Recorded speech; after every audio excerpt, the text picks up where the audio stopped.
नमस्कार। मुद्दा तो है, मैं आपका स्वागत है। मैं हूं आपके साथ ब्रजेश चौकसी और आज मुद्दा है स्थानीय निकाय चुनाव, लेकिन बात करेंगे कांग्रेस के डर की। मध्य प्रदेश में नगर एवं ग्राम पंचायत चुनाव का फैसला हो चुका है, बस तारीखों का ऐलान होना बाकी है। लेकिन चुनाव मैदान में उतरने से पहले ही कांग्रेस को खरीद फरोख्त का डर सताने लगा है। खुद पूर्व मुख्यमंत्री दिग्विजय सिंह ने यह चिंता आज कांग्रेस कार्यालय में हुए प्रदेश स्तरीय सम्मेलन में जाहिर की। उन्होंने कांग्रेसियों से कहा, अपनी नीयत साफ रखें, जीतने के बाद कोई ज्यादा पैसा दिखाए तो उधर ना जाएं। इस पर बीजेपी ने पलटवार करते हुए कहा, कांग्रेस ने अभी से अपनी हार स्वीकार कर ली है, इसलिए वे कभी ईवीएम का सवाल उठाते हैं तो कभी अपनों पर ही संदेह करते हैं। दूसरे राज्यों में जिस तरह कांग्रेस के नेता पार्टी छोड़ रहे हैं, उससे कांग्रेस को यह डर भी सताने लगा है। लेकिन सवाल यह है, जिस अप्रत्यक्ष प्रणाली की तारीफ करते कांग्रेसी थक नहीं रहे थे, अब उसी तरीके से चुनाव होने से डर क्यों रहे? क्या कांग्रेस भी इस प्रणाली के जरिए निकायों पर कब्जा जमाना चाहती थी? नहीं तो क्या वजह है कि बनने से पहले कांग्रेस को बिकने का डर सताने लगा? इसी मुद्दे पर चर्चा करेंगे, लेकिन पहले देखिए हमारी एक खास रिपोर्ट। कमलनाथ सरकार ने अध्यादेश लाकर महापौर, नगरपालिका अध्यक्ष और नगर परिषद अध्यक्ष के प्रत्यक्ष निर्वाचन का रास्ता बंद कर दिया था। अब इसी अधिनियम के तहत स्थानीय निकाय के चुनाव होंगे, लेकिन कांग्रेस को अब अप्रत्यक्ष निर्वाचन में खरीद फरोख्त का डर सता रहा है। कांग्रेस प्रवक्ता के मिश्रा का कहना है कि अप्रत्यक्ष निर्वाचन के समय भाजपा निर्वाचित प्रतिनिधियों पर दबाव बना सकती है। वहीं दिग्विजय ने कहा है कि हमारे जनप्रतिनिधि अधिक संख्या में चुने जाने के बाद भी खरीद फरोख्त हो सकती है। दिग्विजय ने तो इसके लिए समन्वय समिति बनाने की भी बात कही है, ताकि खरीद फरोख्त पर रोक लग सके। प्रदेश कांग्रेस कमेटी से अनुरोध है कि वे हर जिले में पंचायत समिति के पंचायत के इलेक्शन के लिए समन्वय समिति ग्रामीण स्तर के नेताओं की बनाए, ताकि हर जिला परिषद के वार्ड में, जनपद पंचायत के वार्ड में और हो सके तो सरपंच की समन्वय स्थापित करे, ताकि कांग्रेस के लोग ही ज्यादा से ज्यादा जीत कर आए। और उसके बाद सबसे बड़ा संकट आता है उससे कैसे निपटे, उसके बारे में आप सब लोग। इस मुद्दे पर भाजपा का भी अपना पक्ष है। भाजपा प्रत्यक्ष निर्वाचन की वकालत करती आई है। भाजपा ने इसकी तैयारी भी कर ली थी, लेकिन सरकार ने राज्यपाल के यहाँ से अध्यादेश को वापस बुला लिया है। सरकार के इस कदम के कई अर्थ निकाले जा रहे हैं। क्या शिवराज सिंह चौहान बैकफुट पर आ गए हैं, या फिर उन्हें अपनी जीत के प्रति पूरा विश्वास है? तो कभी कमलनाथ जी ईवीएम पर ठीकरा फोड़ रहे हैं, कभी प्रणाली पर ठीकरा फोड़ रहे हैं, कभी कोर्ट पर ठीकरा फोड़ रहे हैं। और ये स्थिति सिर्फ मध्य प्रदेश के अंदर नहीं है। गुजरात में देखिए हार्दिक पटेल छोड़कर चले गए, पंजाब में देखिए इनके जो पूर्व प्रेसिडेंट थे झाकड़ जी, वो छोड़कर चले गए हैं। तो मध्य प्रदेश में भी उनका यही डर कि पुनः ऐसा ना हो कि जो कांग्रेस पार्टी के नेता हैं, जो लगातार हताशा की सीमा को पार कर रहे हैं, वो कहीं कांग्रेस का साथ फिर से ना छोड़कर चले जाएं। तो अलग अलग बहाने ढूंढने की जो प्रणाली है वो कांग्रेस पार्टी ने शुरू कर दी। भाजपा ने राज्यपाल के कार्यालय से अध्यादेश वापस बुला लिया है। वही कांग्रेस की आशंका है कि स्थानीय निकाय के चुनाव में धन बल का प्रयोग होगा, दबाव की राजनीति भी चलेगी। इन चुनाव को 2023 का सेमीफाइनल माना जा रहा है। भाजपा इस चुनाव को हर हाल में जीतना चाहेगी। भाजपा सभी नगर निगमों और नगर पालिकाओं में अपनी सरकार बनाना चाहती है। उधर कांग्रेस चुनाव में अपना प्रभाव दिखाने की पूरी कोशिश में है, इसलिए दिग्विजय सिंह समन्वय समिति बनाने की बात कह रहे हैं। ब्यूरो रिपोर्ट, अनाजी टीवी।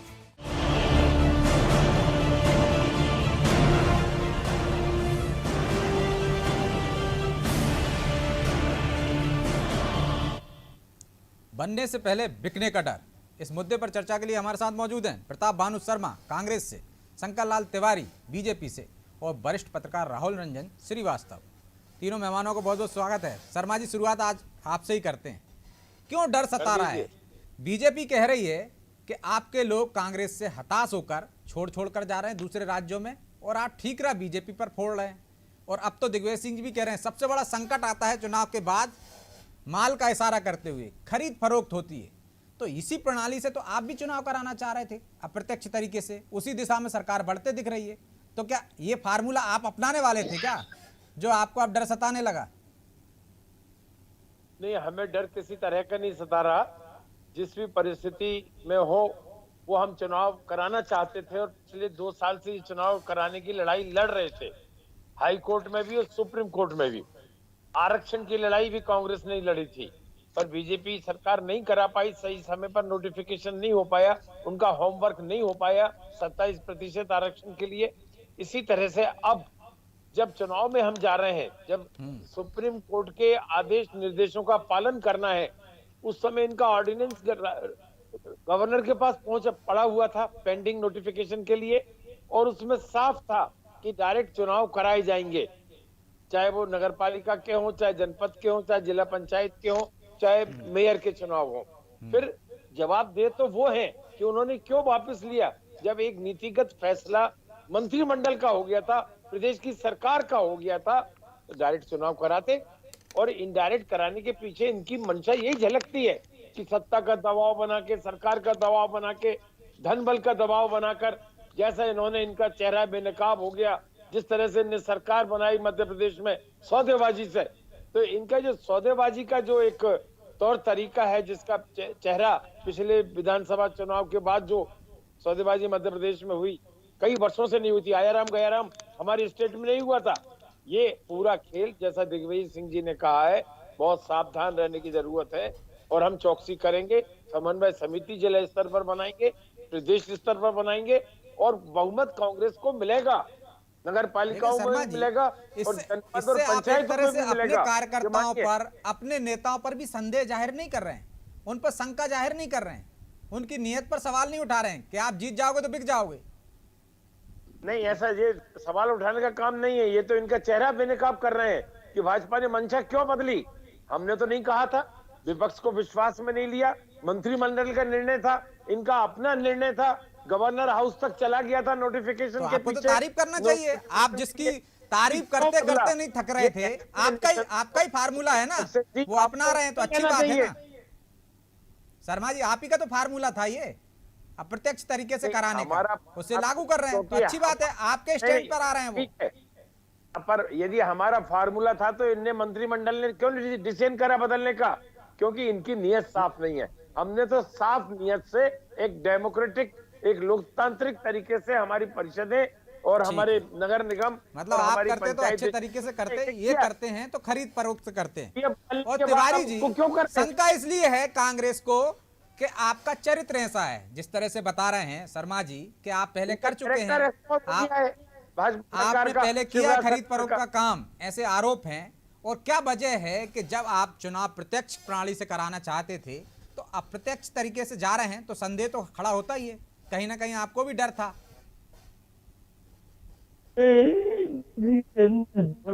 भय था, और न नगरीय निकाय चुनावों में और पंचायत चुनाव में कांग्रेस कहीं मुकाबले में है, मैं दम्भ नहीं सुन रहा हूँ, ये धरातल की बात है, आप भी समझ रहे हो।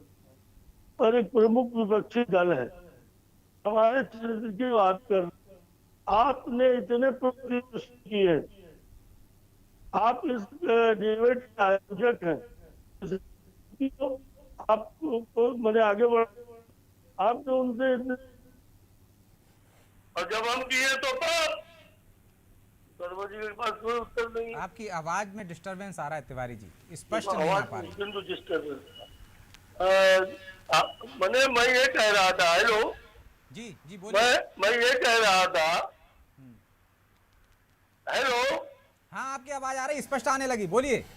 हाँ, मैं ये कह रहा था कि आपने आदरणीय शर्मा जी से इतने प्रश्न किए कि भैया ये अध्यादेश तो तुम ही लाए थे, ये प्रणाली तो तुम्हारी इजाद की हुई है, इसकी वकालत और इसके पक्ष में सैकड़ों बयानबाजी तो आपने करी थी, पर आज इस पर जो अभी बोल रहे हो कि हमारी नीयत साफ थी, हम लोकतंत्र के पहरुआ थे और इसलिए हमने प्रणाली अडॉप्ट की थी। आज आपकी नीयत खराब हो गई, आज आपकी नीयत साफ नहीं रह गई। एंकर के एक भी प्रश्न का उत्तर, इस बात पर, एक बात पर टिकी है, आपको बोलने का हक है क्या? आप ही ये प्रणाली लेके आए, तुम पियो तो पुण्य, हम पिए तो पाप। तुम प्रणाली लेकर के आए और उस प्रणाली का निश्चित रूप से मेरी पार्टी के अंदर विचार विनिमय चल रहा था। ये प्रत्यक्ष प्रणाली माने जो आई है ये कितनी अच्छी है, कितनी खराब है, इसके क्या परिणाम होंगे, क्योंकि पहले प्रत्यक्ष प्रणालियों से ही चुनाव होते थे और इस अप्रत्यक्ष प्रणालियों से, और बाद में फिर अभी पिछले 4-5 चुनावों से भाजपा के समय में ये प्रत्यक्ष प्रणाली से होने लगे। आपने आप देखा न था, उसको बदल दिया, और बदल देने के बाद आज आप टोटका क्या बता रहे हो अपनी जवाब देने के बजाय।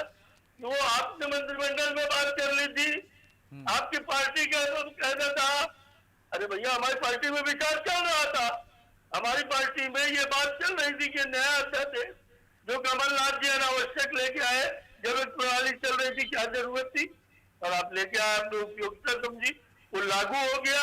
लागू हो जाने के बाद हमारे विचार भी बंद हुआ, और अंततोगत्वा अगर सरकार को लगता है कि कानूनी रूप से सुप्रीम कोर्ट सामने खड़ा हुआ है चुनाव कराने के लिए, आप अभी कह रहे थे आदरणीय शर्मा जी, मैं आपको प्रणाम करके कहता हूँ कि आप चुनाव कराने में लगे थे 2 साल, तो क्या मजाक है शर्मा जी।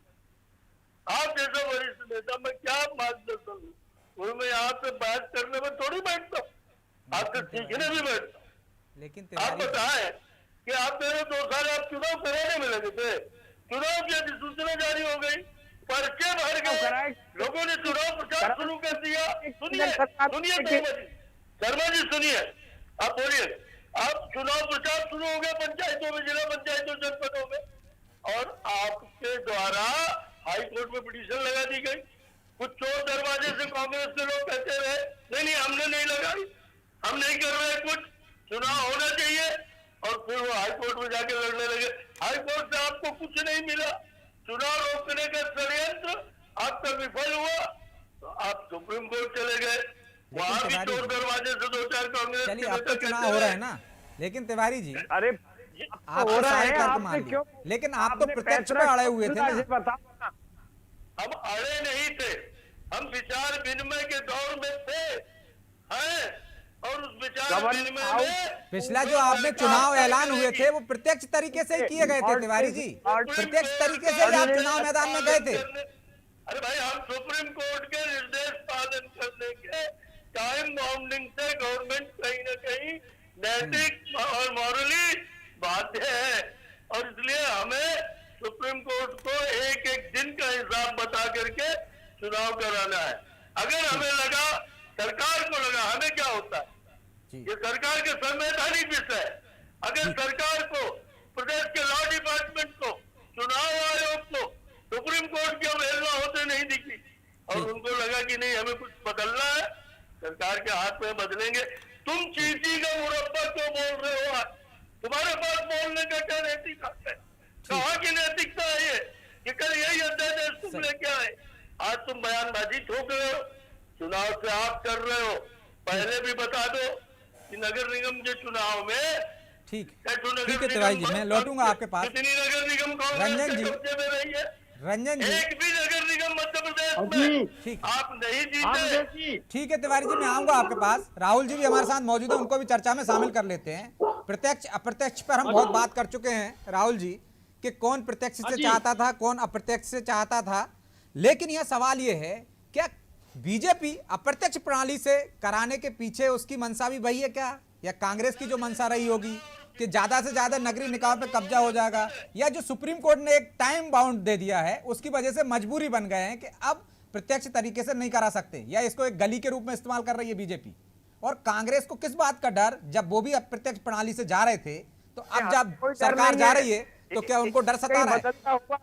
पैतरा दिख रहा है। देखो ब्रजेश जी, राजनीति का कोई धर्म नहीं है, कोई चीज नहीं, यहाँ कोई चीज मायने सुचिता मायने नहीं रखती। लेकिन आजकल तो धर्म में राजनीति हो गई। रंजन जी आप कह रहे हैं धर्म की कोई राजनीति, कोई धर्म नहीं, देखिए धर्म में राजनीति चल रही है आजकल, आप देखिए पूरे देश में।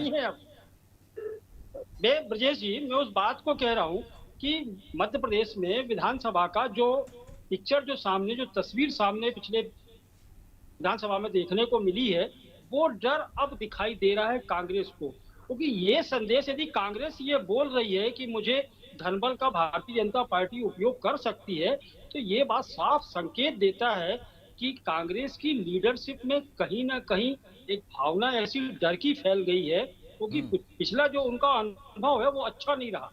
लेकिन इससे एक चीज उभर करके आज सामने आती है, ये साफ दिखाई दे रहा है कि लीडरशिप कांग्रेस की जो शीर्ष नेतृत्व है वो बिल्कुल इस बात को जान रहा है कि हमारे जो कार्यकर्ता या फिर हमारे जो जिनको टिकट दिया जाएगा, जो नगर पंचायतों में, नगर पालिकाओं में, महानगर पालिकाओं में जो जीत के आएंगे, उन पे भरोसा कतई नहीं कर पा रहा कि वो जीतने के बाद उनके ही व्यक्ति रहेंगे या नहीं रहेंगे। लेकिन ये जो उच्च स्तर पे हाई कमान द्वारा जो उच्च नेता, शीर्ष नेता हैं, उनके द्वारा यदि ये संदेश जाता है तो आप ये मान के चलिए कि निचले स्तर पर मामला बिल्कुल स्पष्ट है। और ये भी चीज है कि कांग्रेस के पास में आज के समय इतना पैसा नहीं है, इतना धन किसी के पास भी नहीं है लीडरशिप में, या पार्षद का चुनाव लड़े या नगर पंचायत का चुनाव लड़े, किसी के पास इतना पैसा नहीं है। वो अपने दम पे, अपनी व्यक्तिगत छवि पे और अपना जो उसने जनाधार तैयार किया है उसकी दम पे चुनाव मैदान पे उतरेगा। अब ये चुनाव मैदान में जब उतरेगा, जो अपनी दम पर जो खड़ा होगा व्यक्ति, तो उसे यह भी है कि वो अपना फैसला ले सकता है कि अंतिम समय में क्या करेगा। तो ये तो दिक्कत हो गई पहली चीज। तो जनसेवा नहीं बची, अब तो बिजनेस हो गया है। यदि कोई पैसा खर्च करेगा तो उसको लगता है कि दूसरे दल से या किसी से मिल जाएगा लाभ, तो वो चला जाएगा। लेकिन इस तरीके से तो कांग्रेस भी चुनाव करना चाहती, तब उसकी नीयत साफ थी क्या रंजन जी? कांग्रेस भी इसी तरीके से चुनाव में जाना चाहती थी जब सत्ता में थी, तब उसकी नीयत पर आपको संदेह है क्या, जब वो आज संदेह कर रहे हैं? तो देखो ब्रजेश जी, सीधा ये है कि दूध का जला छाछ को भी फूंक फूंक के पीता है, लेकिन यहाँ तो स्थिति हो गई कि छाछ को ही फूंक फूंक के पीने लगी। अब छाछ ही नहीं बची। अब ये स्थिति कांग्रेस को दिखाई दे रही है। तो ये डर तो है, स्वाभाविक डर है। और नो डाउट कि भारतीय जनता पार्टी के पास में आज की तारीख में इतना पैसा है कि वो दल किसी को भी कहीं भी राजनीति की दिशा को बदल सकता है। और आज राजनीति में धन इतनी बड़ी चीज प्रमुखता तो मतलब आप भी ये मान रहे हो कि धन बल से सत्ता हासिल की जाती है।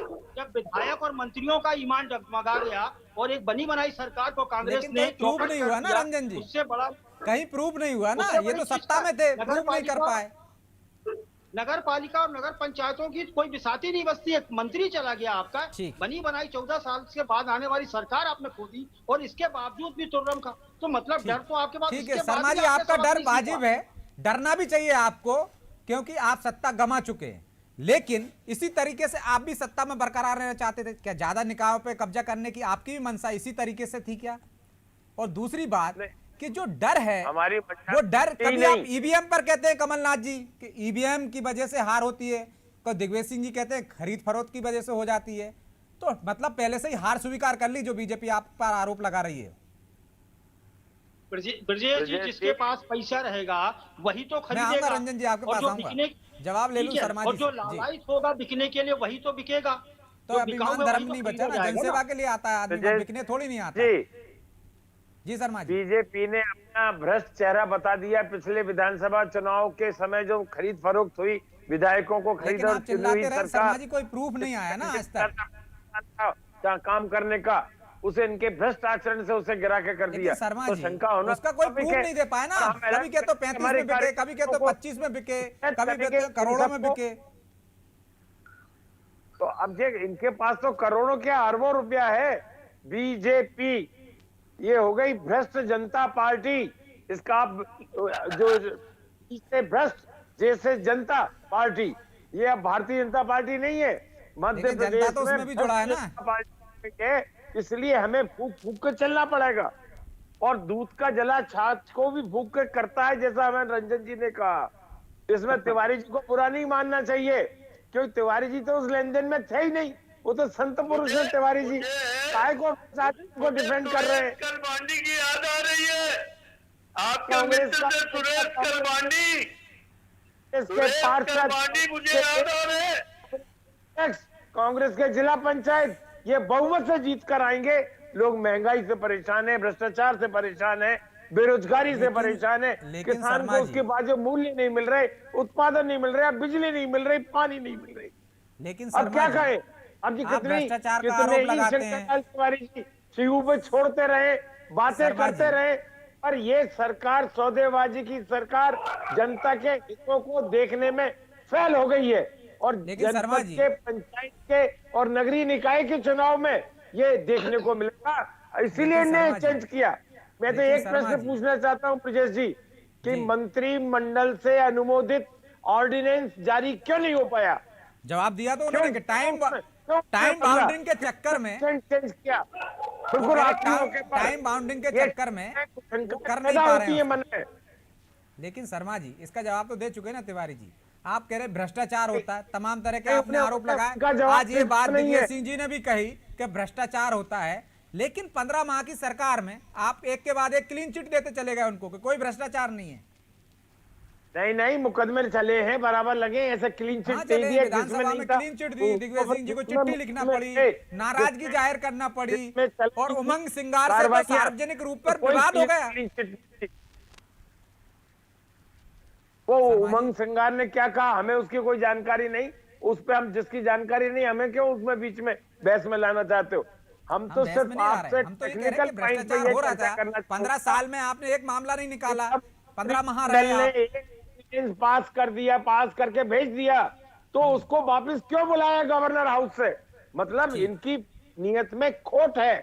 ये सरकारी दबाव का उपयोग करके, धन बल का उपयोग करके, सरकारी प्रशासन का उपयोग करके इनके इन प्रकार अपनी परिषद, अपनी पंचायत, अपने मेयर, उसमें ये प्रयोग करना चाहते हैं। इनकी मंशा यही झलकती है, बिल्कुल ये साफ हो गया है। तिवारी जी जवाब भी देना चाह रहे हैं आपका। तिवारी जी, जरूर आरोप तो ये है कि आप धन बल का, बाहुबल का, मशीनरी का उपयोग करके ज्यादा से ज्यादा पंचायतों पे और नगरीय निकाय पे कब्जा करना चाहते। नगरीय निकाय पे तो अधिकांश पर आपका कब्जा था ही। एक और आरोप लगाया था जो के मिश्रा ने, उन्होंने कहा पन्ना जिला अजयगढ़ तहसील के जनपद पंचायत अध्यक्ष पर दबाव बनाकर के भाजपा में शामिल हो जाइए, नहीं तो आप पर कार्रवाई होगी, और 42 लाख का जुर्माना लगा दिया उन पर। यह भी प्रेस कॉन्फ्रेंस में आज आरोप लगाया कि आप कांग्रेस के नेताओं को, जो जनाधार वाले हैं, उन पर प्रेशर बना रहे हैं, लालच दे रहे हैं अपनी पार्टी में शामिल कराने के लिए। मैं सिलसिलेवार आपको बहुत जल्दी में बोलूंगा। अभी शर्मा जी को मुझे सुन रहा था तो मुझे ऐसा आनंद आ रहा था कि मुझे लगा कि शर्मा जी भूल गए कि डिबेट में बैठे। ऐसा लग रहा था कि जैसे चुनाव के समय की कोई मीटिंग कार्यकर्ताओं की 15-50 की ले रहे हैं, और उसमें कार्यकर्ताओं का उत्साह बढ़ाने के लिए हम ही जीतेंगे, हम ही जीतेंगे, हम सब जीतेंगे, ऐसा उत्साह बढ़ाने के लिए वरिष्ठ नेतागणों का भाषण होता है कार्यकर्ता में। पर मैं आपसे एक बात कहना चाहता हूँ, आदरणीय शर्मा जी, आप वरिष्ठ नेता है पार्टी के और प्रदेश के, आपने भ्रष्टाचार की बात करी। मैं आपको सुरेश कलमाडी भर की याद दिला रहा हूँ, क्योंकि भ्रष्टाचार देखो, भ्रष्टाचार को देखो ना, जो भ्रष्ट आचरण से बनी है, डिफेक्शन से बनी है, आप जैसा व्यक्ति जो कानून, सुनिए फिर आप बोलिए, टोकिए पर सुनिए भी। आप जैसा व्यक्ति जो कानून, नियम, संविधान और बुद्धिजीवी है, वो विधायकों के उपचुनाव मजाक कर रहे हैं आप लोकतंत्र से। देखो, वो छाती में लात रख करके आपके इस बिकाऊ के नारे को कचरते हुए और उपचुनाव में जीत करके आए वो विधायक, उनने अपनी विधायकी दांव में लगाई है। कोई सरपंच नहीं छोड़ता सरपंच की, वो आपके कांग्रेस के नेता के व्यवहार से, आचरण से, आपकी सरकार के कामों से त्रस्त हो चुके थे। और आप कह रहे बिकाऊ है, आप कहते, आपने कहा उपचुनाव के समय, आपने कहा एकमात्र नारा था आपका, पर उन उपचुनावों में जनता ने आपको ठेंगा दिखा दिया। हम पंचायत जीतेंगे, हम नगर पालिका जीतेंगे। आप सुनिए प्लीज, नहीं मैंने आपको बीच में एक बार नहीं कहा। तिवारी जी समय भी आपको कम कहना है, मैं चाहता हूं जल्दी से आप अपनी बात भाई, करें। आपको कुछ नैतिकता बची है कांग्रेस में। एक विषय है, अभी हमारे आदरणीय ब्रजेश जी ने कहा कि आपकी बातें भी सुन करके लग रहा है जिस तक हम ये भी जीतेंगे, वो भी जीतेंगे, हम सब जीतेंगे कर रहे हैं कार्यकर्ताओं का उत्साह जैसी मीटिंग। मुझे लग रहा है कि इनका जो कहना था ब्रजेश जी का कि आपने हार स्वीकार कर ली है। कांग्रेस के वरिष्ठ नेताओं ने जो वहां बैठे हैं महलों में, कमलनाथ जी खरीदने की औकात कमलनाथ जी रखते हैं। हमारी पार्टी खरीदने और बेचने में नहीं रहती। माधवराव को खरीदने की हैसियत कांग्रेस के अंदर किसी नेता की नहीं है। अरे जी, आप जी को खरीदने की मध्य प्रदेश में मन जैसा सयाना आदमी, आप जैसा बुजुर्ग आदमी चुनाव कर हार जाने के बाद लोकतंत्र का मजाक उड़ा रहे। अरे वो चुनाव जनता के वोट से जीते, उनमें से दो अरे तीन हारे भी है। बात हुआ। ठीक है। आप समझिए, आप नैतिकता की बात भूल चुके। आप ठीक है। चुनावी भाषण करना चाहते हैं। माफी चाहता हूं तिवारी जी, क्योंकि समय भी मुझे इजाजत नहीं देता कि मैं इस चर्चा को आगे जारी रख सकूं। इसलिए मैं आप तीनों मेहमानों का शुक्रिया अदा करता हूं कि आप चर्चा में शामिल हुए। बड़ी तार्किक बहस भी हुई। इस मुद्दे पे फिर किसी दिन और चर्चा कर लेंगे। फिलहाल समय की बाध्यता है, इसलिए अभी आपको धन्यवाद करना पड़ेगा मुझे। कौन बिकेगा, कौन खरीदेगा, ये तो आने वाला वक्त बताएगा। लेकिन कहीं ना कहीं जो राहुल रंजन जी ने कहा कि डर जो सता रहा है कांग्रेस को, क्योंकि दूध का जला छाछ भी फूक फूक कर पीता है, तो कांग्रेस को डर जताना या डर होना वाजिब है, क्योंकि उसे लग रहा है कि ज़्यादा से ज़्यादा नगरीय निकायों पर कब्जा यदि बीजेपी का हो जाएगा तो 2023 में जब हम मुख्य चुनाव में जाएंगे, विधानसभा चुनाव में जाएंगे, तो उसका असर कहीं ना कहीं देखने को मिलेगा। शायद ये डर पहले भी रहा होगा कांग्रेस को, जब वो अप्रत्यक्ष प्रणाली से चुनाव कराना चाहती थी, ताकि वो ज़्यादा से ज़्यादा निकायों पर कब्जा कर ले और एक माहौल बन सके। लेकिन ये डर अब किसका कितना सही हो साबित होता है या निर्मूल साबित होता है, ये तो आने वाला वक्त ही बताएगा। डरना तो वाजिब है, चुनाव में जनता से डरना ही चाहिए, ताकि सही तरीके से आप व्यवहार कर सके। मुद्दा तो है। मैं आज इतना ही, मुझे दीजिए इजाजत और आप देखते रहिए अनादि टीवी। नमस्कार।